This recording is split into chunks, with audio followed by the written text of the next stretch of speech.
लचकावतनी अते हजामिन पर पगलाइल बरे।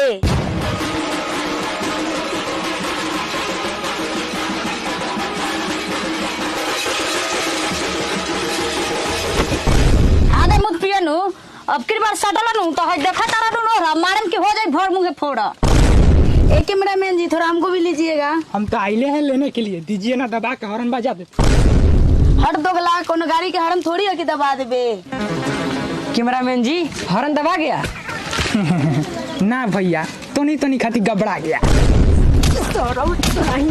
मेहरारू के गोल में कैमरा करता जस्ट ऑटो चल कैमरा कर। मार दिलन सरऊ तहर सब सीन हुए काट दे।